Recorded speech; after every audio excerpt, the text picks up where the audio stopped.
The final element that relates to your actual negotiation deals with the psychological tools that you can use and the traps that you want to avoid. And during the course, we talked about 9 of these tools and traps. The first one, mythical fixed pie assumption, was the assumption that our interests conflict with the interests of the other side.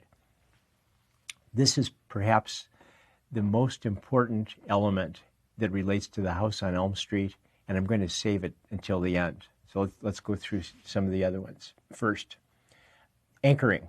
As we defined it earlier, we tend to anchor on an initial value when trying to evaluate an item that has an uncertain value. So question here, the big question with anchoring is who should throw out the first price? And how did you deal with that question here? During your negotiation, think back. Did you throw out the first price, or did the other side throw out the first price? Think of the advice we talked about when talking about anchoring. The fundamental conclusion was, when you're dealing with an item that has an uncertain value, let the other side throw out the first price, because that's a way for you to gather information about that value. Whereas if you're fairly confident of the value, then you throw out the first price and try to anchor them to your price. So what's our situation here? Certain value, uncertain value.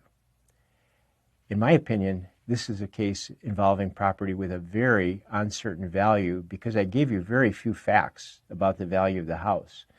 You know what the tax assessment is. You know the value of a house that was sold 6 years ago.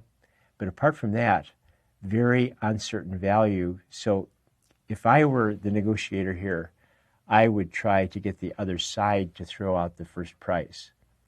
And I noticed over the years that the people in this negotiation who do throw out the first price often get destroyed.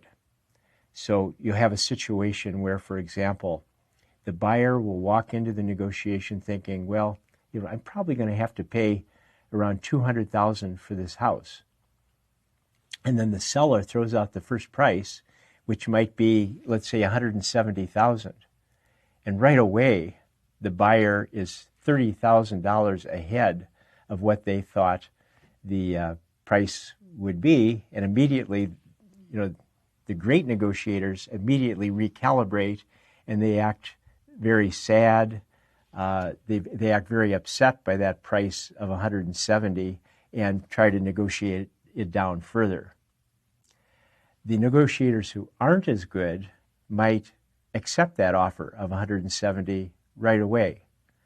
Now, if you're the seller here and you throw out the first price of $170 and the other side accepts immediately, are you happy about that?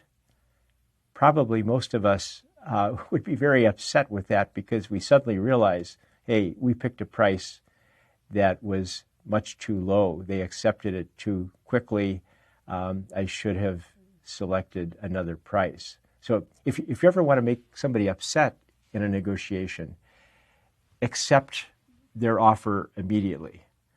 Even when they're making a great offer, you'll make them feel better if it's a bit of a struggle and if you negotiate over what they're offering. So those are the considerations regarding anchoring and first price. Overconfidence is not a huge issue in this case, but let me give you an illustration of how it might come into play. If I had asked you, let's say you're Tracy here, the seller. If I had asked you to estimate the ZOPA, the zone of potential agreement, before you started the negotiation, what would your range be in estimating that ZOPA? My guess is that very few of you would have selected a range as large as 150 to 250,000. Most people would select a much narrower range, which illustrates overconfidence. But if you were able to overcome overconfidence and select a larger ZOPA, then it expands your thinking about the case. If you realized, for instance, that the buyer would be willing to pay as much as $250,000, then you begin to think, well, what's behind this buyer? What is the buyer interested in? And then all of a sudden you start to look at the facts a little bit differently. You realize, well, wait a minute, no sales in this neighborhood for 6 years. And now all of a sudden, house behind me has just sold. Somebody is negotiating to buy the house next to that.